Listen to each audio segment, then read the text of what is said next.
buenas tardes a todos y a todas a su programa. Así es, el defensor del pueblo de la República Dominicana, donde siempre aprendemos de derechos humanos, de derechos fundamentales, de deberes fundamentales, de la buena administración pública y en general del Estado social y democrático de derecho que proclama nuestra Constitución de la República. Con ustedes, Nilo de la Rosa, y en la tarde de hoy, como es evidente, vamos a hablar de la Constitución Dominicana, porque mañana vamos a celebrar un año más de la proclamación de la Constitución de San Cristóbal del año 1844.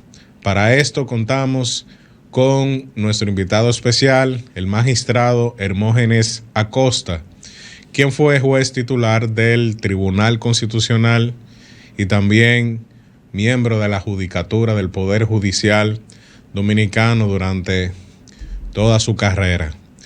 No sin antes escuchar nuestro editorial y vamos a conocer qué hizo el defensor del pueblo durante esta semana. Comencemos. Queridos amigos, los altos niveles de violencia intrafamiliar y violencia social que se están presentando en la República Dominicana amerita acciones fuertes y contundentes, no solo desde las autoridades gubernamentales como siempre se piensa, también las familias y cada uno de los individuos que componemos la sociedad tenemos una grave responsabilidad de hacer un aporte sustancial a la resolución del problema, o al menos su control efectivo. En los recientes hechos sangrientos y lamentables, en los que hombres y mujeres han perdido la vida a manos de individuos con armas de fuego y armas blancas, se puede constatar en estos todo un historial de hechos similares en los que parece que la autoridad y el orden público no fueron suficientes para evitar el desenlace fatal.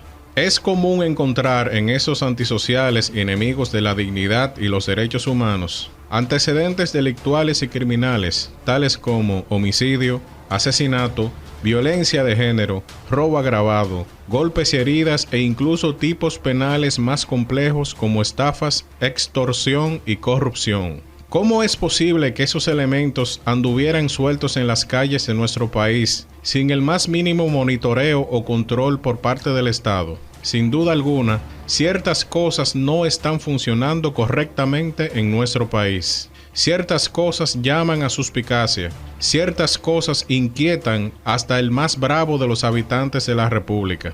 Parecería que estamos a merced de la ley de la selva, es decir, la ley del más fuerte, y no a merced de la razón y del Estado de Derecho. Es evidente que debemos hacer un alto y realizar cambios profundos relacionados con la forma en cómo estamos gestionando la violencia en nuestra sociedad. Ojalá que en algún momento las autoridades educativas dominicanas se tomen más en serio la gestión y manejo de las emociones, muy especialmente la ira. Según Lucio Anneo Séneca, filósofo romano de la escuela estoica, esa ira descontrolada es el vicio más detestable en el ser humano, y el individuo iracundo es el más deleznable de la especie humana, puesto que se siente a gusto colocándose fuera del atributo humano más característico, la capacidad de raciocinio. Decía Séneca que la ira es locura breve, porque impotente como aquella para dominarse, olvida toda conveniencia, desconoce todo efecto, es obstinada y terca en lo que se propone, sorda a los consejos de la razón, agitándose por causas vanas, inhábil para distinguir lo justo y lo verdadero, pareciéndose a esas ruinas que se rompen sobre aquello mismo que aplastan. Queridos amigos, nos hemos dado cuenta de que todavía subsiste entre nosotros un espíritu de barbarie y de salvajismo. O nos proponemos a civilizar por completo a nuestro país, o todos viviremos bajo el imperio de unos pocos individuos cuyo nivel de irracionalidad no dista mucho de los animales. Muchas gracias. el defensor del pueblo participó en el encuentro de sensibilización hacia la transversalización de los derechos humanos en el Ministerio de Educación de la República Dominicana. Este evento busca inspirar la reflexión acerca de la importancia de implementar iniciativas que fortalezcan la promoción y protección de los derechos fundamentales en el ámbito educativo. En el encuentro, el titular de la entidad, Pablo Ulloa, abordó el tema Los derechos humanos en el contexto de los derechos fundamentales y la importancia de educar en derechos a la población. Destacó el valor de incluir la educación en derechos humanos como una parte fundamental en el proceso formativo con el propósito de garantizar la promoción de estos. El defensor del pueblo celebró la ceremonia de premiación del primer concurso de investigación en derechos fundamentales Construyendo el Dato 2023. Este concurso es un paso importante para fortalecer el Estado democrático de derecho y proporcionar marcos referenciales para las políticas públicas. En su edición inaugural, se enfocó en la generación de datos para investigaciones relacionadas con el derecho a la cultura, el deporte y la protección del medio ambiente. El acto estuvo encabezado por el segundo adjunto del defensor del pueblo, el doctor Darío Nin, y las palabras de motivación estuvieron a cargo del ministro del MESID, Franklin García Fermín, y de la presidenta ejecutiva de la Asociación de Bancos Múltiples, ABA, Rosana Ruiz. Durante la actividad, el secretario general del Defensor del Pueblo, Harold Modesto, y la directora de Vinculación y Codesarrollo del Ministerio de Relaciones Exteriores, Ana Cristina Hernández, ofrecieron la conferencia magistral La investigación en los derechos fundamentales como garantía del Estado social y democrático de derecho. En otro orden, fue realizado el encuentro de mesas comunitarias del Defensor del Pueblo, a donde estuvo presente el titular de la institución, Pablo Ulloa, acompañado por Miguel Antonio Puello, segundo suplente del Defensor del Pueblo. Allí fue presentado el plan operativo anual a las mesas de cada demarcación. Este encuentro con las mesas fue un momento crucial para establecer una comunicación efectiva y fortalecer los lazos comunitarios. El trabajo incansable de los comunitarios es esencial para construir una ciudadanía responsable. Finalizamos en el marco del primer Congreso Internacional de Consultores Impositivos CICI 2023. Allí, Pablo Ulloa ofreció la conferencia Derechos y Deberes del Contribuyente, una mirada a la relación de los profesionales de la consultoría impositiva y contaduría pública con el Estado de cara a sus derechos. Acciones como estas, sumada a la puesta en funcionamiento de la Oficina de la Defensoría del Contribuyente en acuerdo con la DGI, confirman el compromiso que embarga el Defensor del Pueblo en amparo a este importante sector. Así es el Defensor del Pueblo. Continuamos con nuestro programa Así es el Defensor, y como les había dicho, vamos a conversar con el magistrado Hermógenes Acosta, quien fue juez del Tribunal Constitucional, también ha sido miembro del Poder Judicial, fue juez de la Corte de Apelación del Distrito Nacional, de la Cámara Civil, de la Corte de Apelación, es especialista, entre otras cosas, en Derecho Constitucional, Derecho Civil, Procedimiento Civil, por lo menos a mí. El magistrado Hermógenes Acosta me dio Procedimiento Civil cuando yo era estudiante de Derecho en la Pontificia Universidad Católica Madre Maestra. Y bueno, es maestro en varias universidades de la República Dominicana y un gran amigo del Defensor del Pueblo, un gran amigo de la institución y un gran aliado en la consecución, en la construcción de ese Estado social y democrático de derecho que impone el artículo 7 de la Constitución de la República. Magistrado, ¿cómo se siente? Bienvenido a Así es el Defensor. Bueno, me siento muy bien, gracias por la invitación y gracias por tus palabras. Así es. Bueno, magistrado, mañana vamos a celebrar un año más de la proclamación de la Constitución de San Cristóbal del año 1844. Esa Constitución que fue la primera. Y bueno, muchos dominicanos magistrados se preguntan si la independencia se proclamó el 27 de febrero y la Constitución se proclama el 6 de noviembre. En ese interín, ¿qué hubo? Es decir, si no había Constitución, ¿cómo se manejaba? ¿Había un gobierno? ¿Había un Estado? ¿No había un Estado? ¿Qué teníamos nosotros entre febrero y noviembre del año 1844? Bueno, claro, había una reglamentación, estaba el acta constitucional del 16 de enero de ese año, porque de todas maneras con la independencia nace el Estado Dominicano y el Estado Dominicano tenía que funcionar. Así es. Funcionar en la forma que lo permitieran las circunstancias del momento. Estamos hablando de más de un siglo. Pero sí que, claro, había una reglamentación, había una normativa. Y bueno, en ese periodo de febrero a noviembre fue el periodo donde realmente se trabajó, se redactó la Constitución, porque una Constitución no se hace de un día para otro, eso es todo un proceso. Pienso inclusive que se hizo rápido, porque hablar de que la independencia fue el 27 de febrero y ya sí, en el mes 11 ya se tenía la Constitución, se había aprobado, fue para mí un plazo corto, ¿no? Así es, y bueno, y recordar que el primer gobierno o el gobierno que se manejó o funcionaba en ese momento era la famosa Junta Central Gubernativa, que en determinado momento lo encabezaba Francisco del Rosario Sánchez. Sí, claro. También llegó a presidir la Junta Central Gubernativa. Y bueno, ese periodo que usted entiende que realmente fue bastante corto, porque nosotros tuvimos este proceso de reforma constitucional y fue de varios años.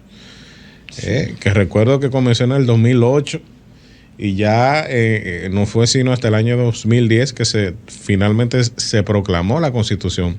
Magistrado, ¿qué debemos de entender por Constitución? ¿Y cuántos tipos de Constitución se manejan actualmente en los distintos estados en el mundo? La Constitución es una norma jurídica y todo estado tiene distintas normas jurídicas. Entonces, la Constitución es la norma jurídica más importante de un país, porque es donde el instrumento donde se organiza el Estado, donde se establecen los distintos poderes del Estado y sus facultades, sus competencias.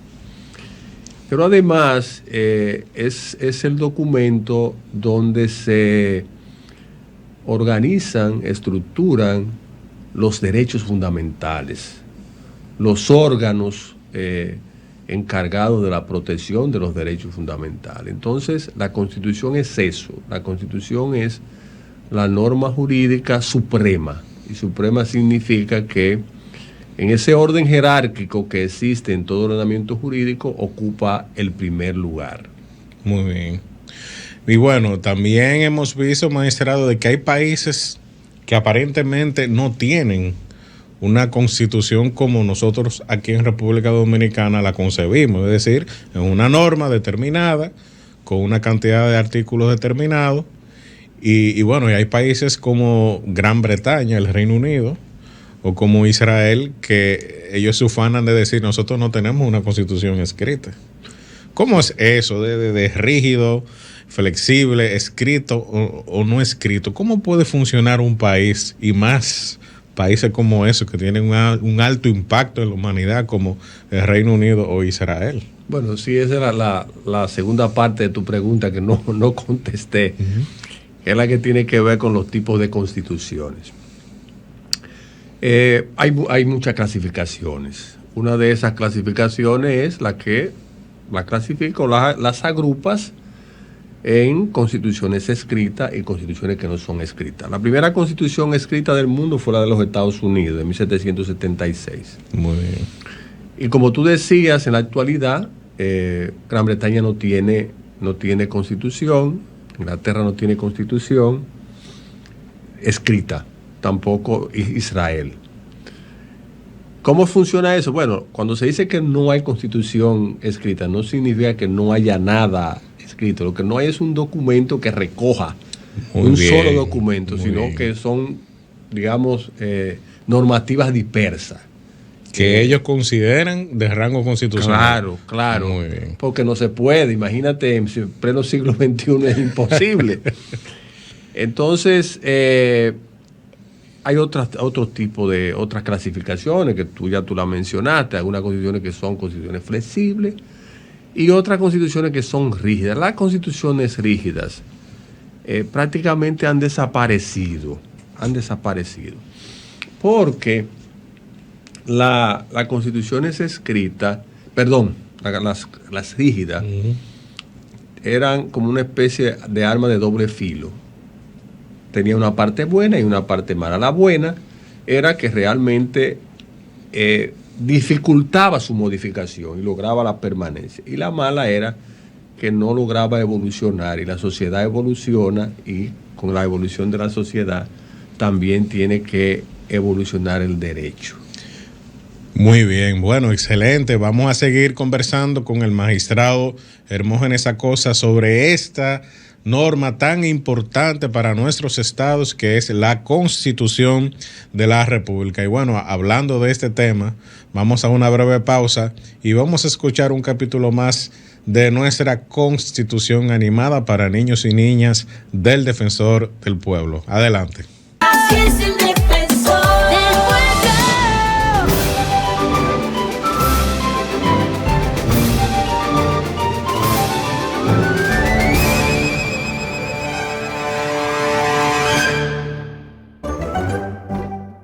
Derechos sociales.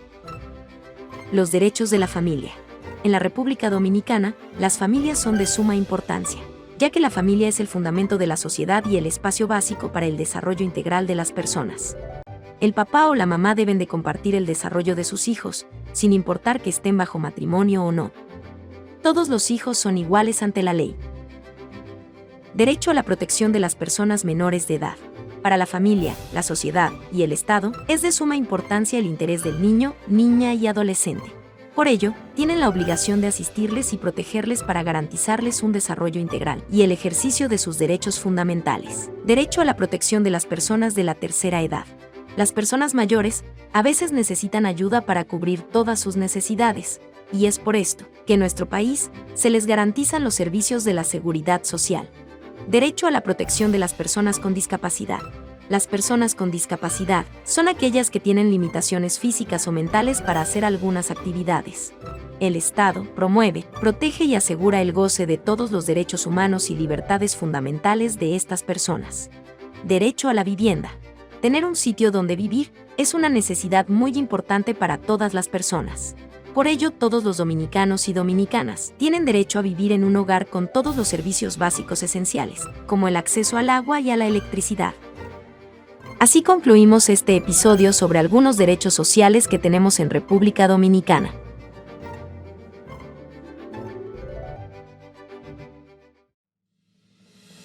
La Constitución Dominicana de 1844, o Constitución de San Cristóbal, fue promulgada por el Congreso de la República Dominicana, reunido extraordinariamente en San Cristóbal el 6 de noviembre de 1844. Se le ha otorgado una gran importancia histórica por tratarse de la primera constitución promulgada en nuestro país. Oficialmente estuvo en vigor por 10 años, desde su promulgación hasta su modificación el 24 de febrero de 1854, tras la supresión del artículo 210, que limitaba al Poder Ejecutivo y ampliaba los poderes del Congreso y la Suprema Corte de Justicia. Posteriormente, se le volvió a aplicar una modificación. El 19 de febrero de 1858 se proclamó la Constitución de Moca, la más democrática de Quisqueya. El primer artículo de la Constitución consagra al recién nacido Estado como una nación libre, independiente y soberana, bajo un gobierno esencialmente civil, republicano, popular, representativo, electivo y responsable, y establecía que la soberanía reside en la universalidad de los ciudadanos y se ejerce por 3 poderes delegados. Durante la tiranía de Rafael Leónidas Trujillo, la Carta Magna sufrió modificaciones en detrimento de la democracia dominicana, pero después de la muerte de Trujillo, en 1962, el gobierno de Juan Bosch, elegido libremente, redactó una constitución nueva y mucho más liberal. Separaba a la Iglesia del Estado, imponía severos límites a las actividades políticas de las Fuerzas Armadas de la República Dominicana, establecía una amplia gama de libertades civiles y restringía los derechos de la propiedad relativa a los derechos individuales. Por eso hoy celebramos el Día de la Constitución Dominicana. Así es el defensor del pueblo. Estamos de vuelta en Así es el Defensor, conversando con nuestro gran amigo, el magistrado, pasado magistrado del Tribunal Constitucional, el doctor Hermógenes Acosta, quien no solamente es un abogado y un maestro, también usted tiene una organización para el estudio, y la difusión del derecho constitucional y del derecho administrativo en República Dominicana. Y bueno, magistrado, estábamos conversando sobre esa clasificación general de las constituciones y aclarando eso de que hay algunos países que dicen, no, nosotros no tenemos constitución. No, lo que no tienen es, como usted dice, una norma determinada que se llame constitución. Pero sí tienen normas y tradiciones que ellos consideran que son de rango constitucional.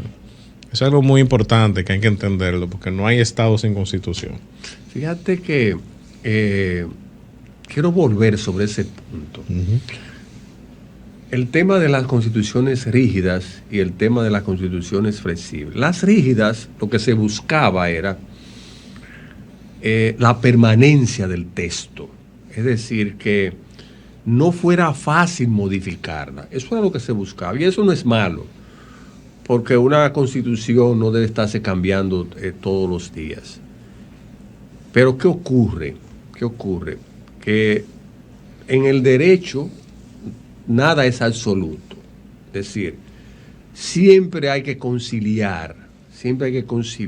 Y lo que tiene que ver con el tema de la permanencia de la Constitución no podía ser una cuestión absoluta, había que conciliarlo, combinarlo con un dato sociológico de mucha importancia para las ciencias jurídicas. ¿Cuál?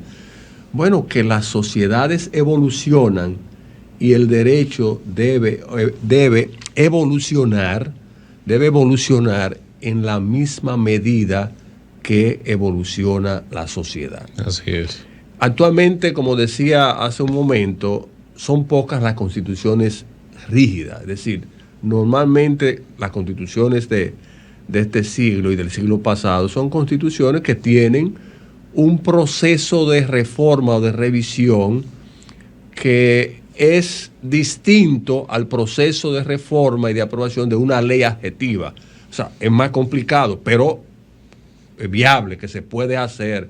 Es decir, que no es cerrado como cuando se hablaba de constituciones rígidas, que prácticamente se establecía un mecanismo para que no se pudiera modificar. Quiero también aprovechar para volver al tema de constituciones escritas y constituciones que no son escritas, para referirme a un concepto importante que es el bloque de constitucionalidad, porque esto tiene mucho que ver con esto de que algunos países no tienen constitución escrita. Muy bien. ¿Por qué? Porque el concepto, que es un concepto que lo desarrolla el Consejo Constitucional francés en el año 1970, ese concepto se refiere a que la Constitución va más allá del articulado que está en ella. Nosotros tenemos, por ejemplo, 277 artículos. Bueno, pero la Constitución es más que eso. Hay textos que no están en la Constitución que también forman parte de la Constitución. Por ejemplo, el Código Procesal Penal, por ejemplo, tiene una serie de garantías del debido proceso y todo eso tiene rango constitucional. Los tratados internacionales sobre derechos fundamentales que nosotros hemos ratificado también son parte de la Constitución. Pero en leyes especiales, como por ejemplo leyes del medio ambiente, tú puedes encontrar, textos, artículos que también forman parte porque se refieren al medio ambiente, que es uno de los bienes más preciados para el ser humano. Entonces, fíjate cómo también nosotros tenemos dispersa también normativa que forma parte de la Constitución. Así es, y bueno, en el ordenamiento jurídico francés existen las normas que se llaman las leyes constitucionales. Ellos tienen esa figura que es más o menos parecido a una ley orgánica en el ordenamiento jurídico dominicano. Pero fíjese cómo ellos, para no modificar tanto la Constitución, que por cierto la modifican mucho en Francia, para ellos la Constitución no lo conciben como lo concebimos nosotros, el catálogo de derechos, sino que para ellos es algo más político, más organizativo del Estado. Y los derechos fundamentales sí están en otras normas y que todavía está vigente. La Declaración de los Derechos del Hombre y del Ciudadano en 1789 y la consideran parte de su Constitución. Precisamente la motivación del Consejo Constitucional para crear ese concepto de bloque de constitucional es precisamente porque la Constitución no consagraba ese catálogo de derechos fundamentales. Claro. Entonces viene a decir que esos derechos que están en la Declaración francesa, lo que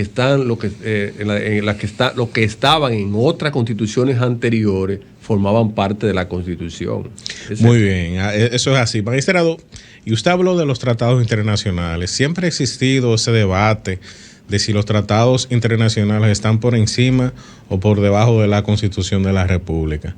¿Cómo se está manejando eso ahora? ¿Y cómo el Tribunal Constitucional controla la constitucionalidad? ¿Lo puede hacer antes? ¿Lo hace después? ¿Cómo se maneja eso? Bueno, es un debate, como tú decías, que se mantuvo por décadas. El tema de la jerarquía, ¿qué es primero, la Constitución o los tratados internacionales sobre derechos fundamentales? Pero ya eso cambió. Eso cambió sobre todo, o más que decir que cambió, yo creo que lo apropiado es decir que la discusión perdió valor, perdió importancia porque en base a diferentes decisiones de tribunales constitucionales, recuerdo por ejemplo el caso de la Sala Constitucional de Costa Rica, que en alguna de sus sentencias ha establecido que el tema de la jerarquía entre derechos, entre los tratados internacionales de la Constitución, debía resolverse en base al principio pro hominis y pro libertatis. ¿Qué significa esto? Que lo que debe de verse es cuál de la normativa protege más a la persona, cuál de la normativa protege más la libertad de la persona. Si tú tienes el tratado y tienes la Constitución y hay una norma del tratado, una disposición del tratado que regula un aspecto de los derechos fundamentales igual que como está regulado en la Constitución, entonces, ¿cómo se resuelve la situación? Bueno, se aplica el que se llama protector. Entonces ya no se puede decir, en algunos casos será la Constitución y en otros casos serán los tratados internacionales. Los tratados internacionales aquí en la República Dominicana, su constitucionalidad, de acuerdo con la Constitución y de acuerdo con la Ley 137-11, se revisa de manera a priori, es decir, antes de ser ratificado por el Congreso. Es decir, el Poder Ejecutivo lo firma, luego debería pasar al Congreso para que el Congreso lo ratifique, pero antes de ir al Congreso pasa por el Tribunal Constitucional para que el Tribunal Constitucional revise si ese tratado, el tratado de que se trate, es o no conforme con la Constitución. Pero se hace de manera a priori. Bueno, a priori, para que todos nos entiendan, a priori significa antes. Antes de eso. De forma prioritaria, antes de. Y bueno, vamos a una breve pausa y regresamos inmediato con el magistrado Hermógenes Acosta. Así es el defensor del pueblo. Nuestro intercambio de experiencias con el Defensor del Pueblo de República Dominicana ha sido muy positivo, pues nos ha permitido recorrer el territorio y sus entidades aprendiendo cómo en esta entidad trabajan con la comunidad y con las entidades en defensa y promoción de los derechos humanos. De parte del doctor Julián Pinilla, nuestro personero de Bogotá, un agradecimiento infinito para todo el equipo del Defensor del Pueblo de República Dominicana, quienes nos han guiado de manera exitosa por este país. ¿Te has preguntado qué hace el Defensor del Pueblo? Nuestra institución contribuye con la defensa de la buena administración y los derechos fundamentales. ¿Cómo lo hacemos? Intermediamos en conflictos que puedan darse entre los ciudadanos y las instituciones del Estado. Vigilamos y supervisamos las actuaciones ilegales, arbitrarias o erróneas de las instituciones y funcionarios del Estado. Sugerimos cambios de criterio de los actos y actuaciones de la administración pública que violenten derechos. Promovemos y educamos a la sociedad en derechos humanos y fundamentales. Y accionamos en amparo de los derechos de las personas e intereses colectivos y difusos. Entérate de esto y mucho más en nuestra página web www.defensordelpueblo.gov.do. Teléfono 809-381-4777. Síguenos en Facebook, Twitter e Instagram a través de @defensorrd. Vamos por lo que nos une. Así es el defensor del pueblo. Estamos de vuelta en Así es el Defensor, conversando sobre este tema tan importante para el Estado de Derecho, para la sociedad, para la nación, que es su norma suprema, la norma fundamental, porque puede ser vista de dos formas: o es la norma suprema o es la norma fundamental.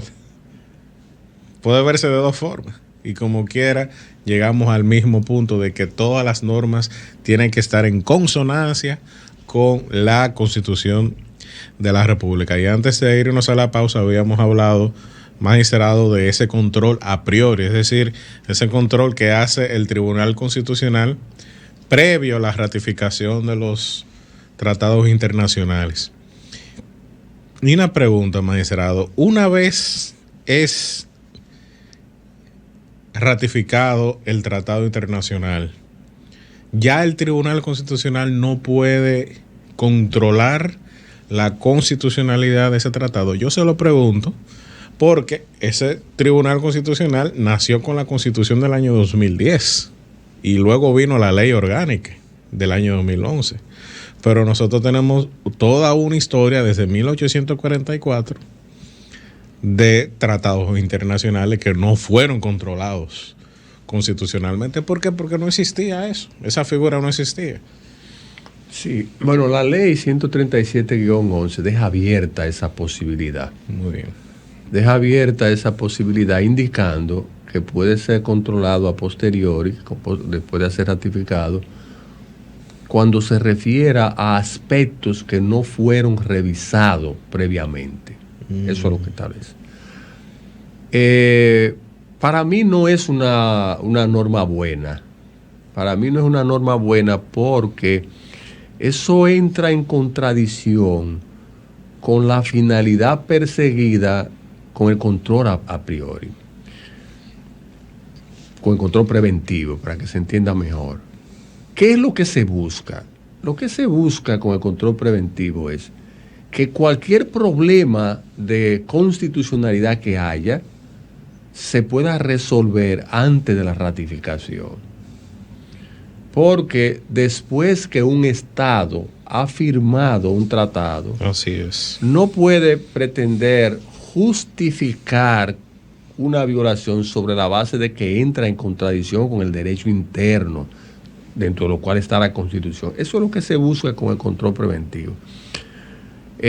La Suprema Corte de Justicia, antes de la entrada en vigencia del Tribunal Constitucional, conociendo de una acción en inconstitucionalidad precisamente con relación al concordato, estableció que ella no tenía competencia para revisar un tratado internacional. Y en ese momento la Suprema Corte de Justicia tenía la categoría de Tribunal Constitucional porque era la la que tenía la competencia para el control de constitucionalidad. Bueno, una decisión que tampoco es del todo correcta, porque sí tiene competencia. De hecho, hay tribunales, la Corte Suprema de Argentina ha declarado tratados internacionales inconstitucionales. Bueno, pero volviendo al inicio, al inicio de la pregunta, sí deja abierta la posibilidad de que se haga con posterioridad. Pero para mí eso es un contrasentido.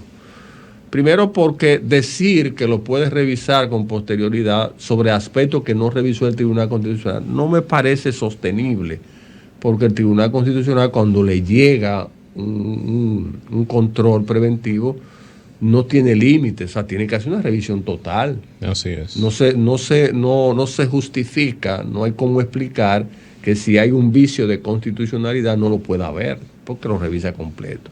Y repito, el control preventivo de constitucionalidad ha desaparecido en casi todos los sistemas. Todavía en Francia lo mantienen, en Chile creo que en algunos aspectos lo mantienen. Pero antes existía en muchos sistemas. En España existía y lo eliminaron 85, 88, porque eso generaba un problema muy serio. En Costa Rica todavía existe.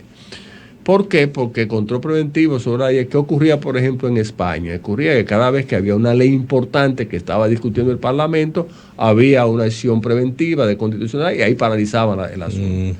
Y decidieron abandonarlo.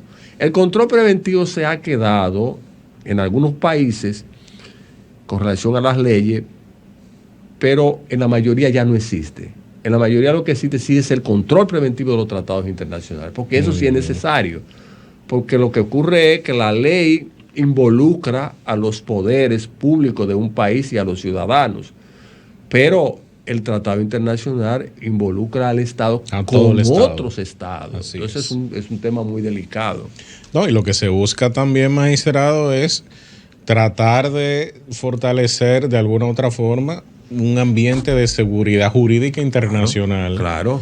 Y que bueno, ya la Convención de Viena dice cómo un Estado puede, a través de un procedimiento de denuncia, que no es la denuncia normal que nosotros conocemos, sino una especie de, bueno, me declaro ya, voy a abrir un proceso para salirme del tratado. Ya la Convención lo dice. Claro. Entonces, ¿qué usted piensa, por ejemplo, de la decisión que ha tomado el mismo Tribunal Constitucional con respecto a la Corte Interamericana de Derechos Humanos, que el tribunal dijo, bueno, no tiene jurisdicción sobre República Dominicana? Ahí parece que hubo un control, en cierto sentido, a posteriori. Claro. Porque dice, bueno, el mecanismo de adhesión no fue el que debió de haberse llevado. Sí, ese en resumen es lo que dice la sentencia. Era un caso viejo de una acción en constitucionalidad que venía desde la Suprema Corte de Justicia. Imagínese. Y entonces el Tribunal Constitucional lo declaró no conforme con la Constitución. El aspecto relativo a la atribución de competencia de la Corte. Sí, para conocer casos de la República Dominicana. Sobre la base de que primero la Convención o el Pacto de San José, primero se ratifica la Convención como tal. Y luego aparte, después los estados que quieran, entonces aceptan la atribución de competencia de la Corte. ¿Qué fue lo que entendió el Tribunal Constitucional? Que para poder aceptar la competencia de la Corte era necesario que el asunto pasara por el Congreso. Muy bien. Y no se hizo así, se hizo mediante una comunicación que me envió el presidente de la República del momento. Entonces, tú me preguntas qué yo pienso. Bueno, yo no estuve de acuerdo con la decisión y ahí está mi voto disidente. Porque ya nosotros hemos tenido una jueza en la Corte. Y otras razones también que están. Sí, claro. Eso. Y bueno, y a nosotros como abogados nos gustaría saber, o sea, a nivel internacional, yo puedo hacer valer una decisión de un tribunal en ese caso constitucional y decir, bueno, ya esa jurisdicción, o sea, es oponible esa decisión a nivel internacional, porque vimos también, por ejemplo, Perú hizo lo mismo, Trinidad y Tobago tuvo un caso en el cual también tomó una decisión en ese sentido. Sí, pero son cosas distintas, porque una cosa es que tú digas, por ejemplo, que tiene todo el derecho en un momento de determinación, ya yo no quiero seguir. Claro. O sea, en mi país ya no acepta la competencia, eso tú tienes derecho a hacerlo. Muy bien. Lo que pasa es que eso tiene efecto no inmediatamente, sino 2 años después, porque hay una serie de casos que están en proceso. Muy bien. Además de los casos que ya están en proceso, sigue con la competencia. Muy bien, bueno, eso es muy importante saberlo porque mucho se ha dicho y mucho también se ha dejado de decir con respecto al tema de la Corte Interamericana. Y bueno, vamos a una breve pausa y regresamos de inmediato con el magistrado Hermógenes Acosta. Así es el defensor del pueblo. En el día de hoy, en nuestras cápsulas de derechos y deberes, hablaremos del derecho a la salud.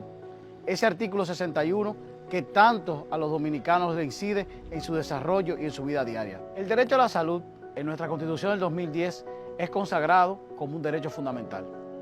Ese derecho a la salud es un derecho humano, el cual todas las constituciones lo preservan por la importancia que tiene para el ser humano. El Estado dominicano nos tiene que garantizar la salud, y eso se hace a través de políticas públicas que incluyen atención primaria, medicamentos, los especialistas que nos correspondan, pero más que todo el tema de la hospitalización. Justamente el defensor del pueblo busca con estas cápsulas poder hacer entender cuáles son tus derechos al mismo tiempo de cuáles son tus deberes. Te pido que apoyes al defensor del pueblo en este esfuerzo de construir ciudadanía responsable.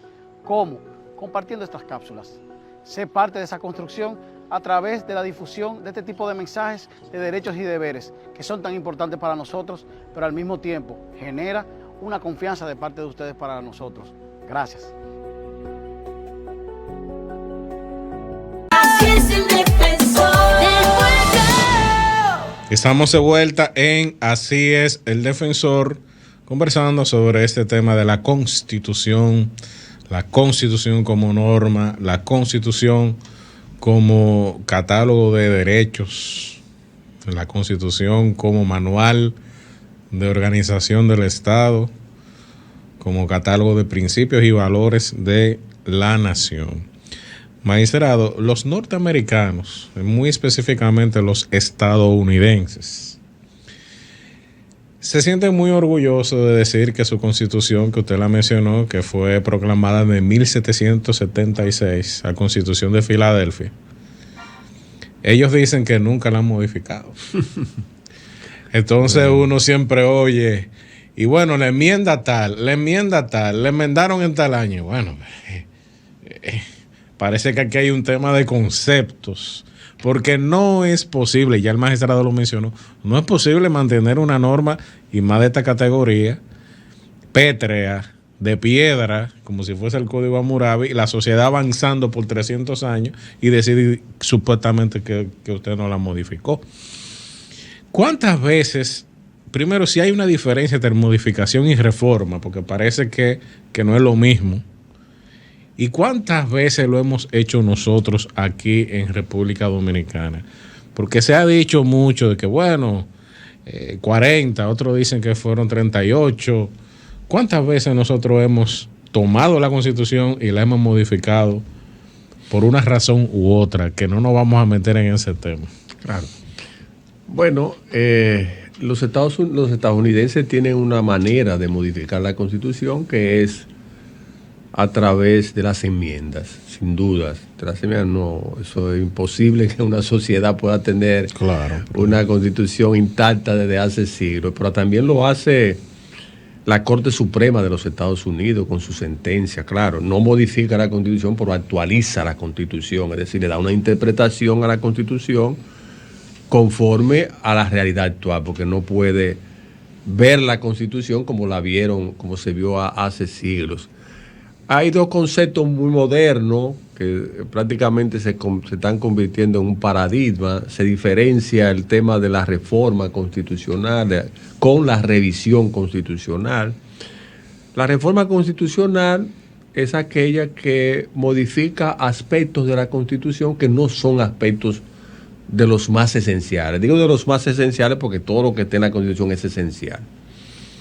Ahora, cuando se habla de revisión, entonces se está hablando de que ya se tocan aspectos sensibles de la Constitución. ¿Y cuál es la consecuencia? ¿Cuál es la implicación? La implicación es que tiene una manera distinta de aprobar.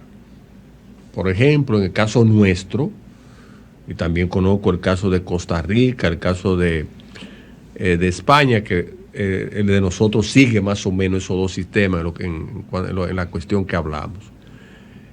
Cuando se trata, por ejemplo, de la nacionalidad, cuando se trata, por ejemplo, de la propia reforma constitucional, es decir, que se vaya a cambiar la manera de reformar la Constitución, cuando se trata de la organización territorial, etcétera. En esos casos se habla de revisión.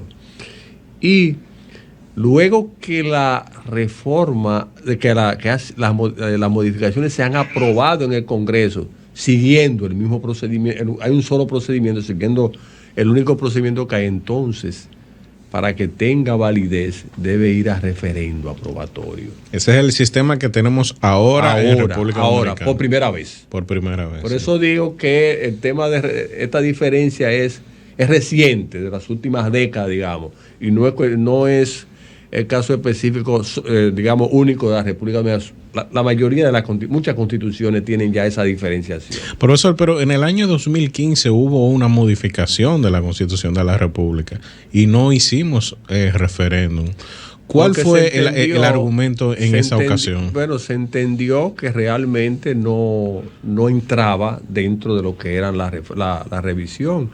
Es decir, que los aspectos que se abordaron, que se revisaron, esos aspectos no estaban dentro de lo que se mencionan en la Constitución. Se pudo haber discutido el tema de si estaban involucrados derechos fundamentales o no, pero no hubo mayores debates en ese sentido, es decir, no hubo mayores discusiones en el sentido de si debía ir a referendo o no debía ir a referendo. Se entendió que no debía ir a referendo. Y nosotros vemos, magistrado, por ejemplo, vimos el caso de Chile, que hay países, y también dentro de República Dominicana, hay juristas que siempre han entendido que la Constitución debe ser reformada no por el mismo Congreso Nacional, sino por una asamblea constituyente. ¿En qué momento se debería de convocar asambleas constituyentes? Primero, ¿qué es eso? ¿Qué es eso de una asamblea constituyente? ¿Y en qué momento procede realmente que haya una asamblea constituyente, como se hizo ahora en Chile, que finalmente fue a referéndum la nueva constitución y el pueblo la rechazó? Es decir, que no necesariamente las asambleas constituyentes tienen éxito en su producto final.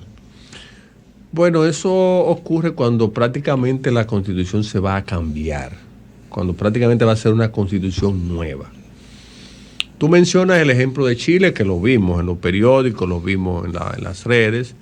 Realmente no fue ratificada. Y entonces ellos en este momento están envueltos en un nuevo proceso. Así es. Convocaron a una nueva asamblea. Sí. Hay, por ejemplo, hay un sistema que yo creo que es muy ilustrativo, que es el sistema español. ¿Por qué? Porque cuando se trata de la parte preliminar de la Constitución, que es donde están los valores, etcétera, y cuando se trata del título 2, que es el que se refiere a la corona, en esos casos, luego de decidir, de aprobarse, o sea, digamos, de aceptarse que se van a cambiar esos métodos, el Parlamento entonces cesa y se eligen a quienes van a hacer realmente, a discutir esa reforma. Por ejemplo, En el caso, por ejemplo, de 63, en el 63 se fue a una constituyente. ¿Y qué es la constituyente? Que me lo preguntaste, ya sé que nos queda poco tiempo.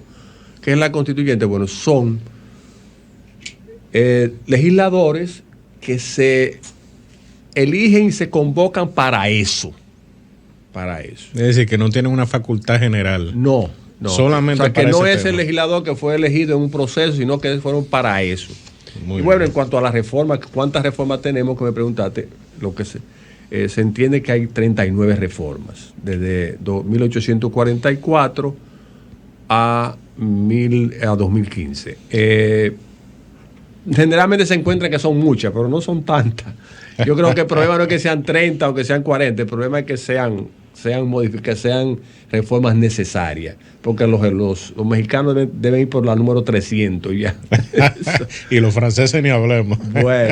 Bueno, muchísimas gracias, magistrado Hermógenes Acosta. Esperamos tenerlo nuevamente. Recordemos que el primer invitado de ese programa fue el magistrado Hermógenes Acosta, para que ustedes vean cómo el buen hijo a su casa vuelve. Y bueno, muchas gracias a todos por su atención y mañana feliz Día de la Constitución Dominicana, y ponga su bandera y póngala correctamente en el balcón de su casa o en una ventana, pero póngala.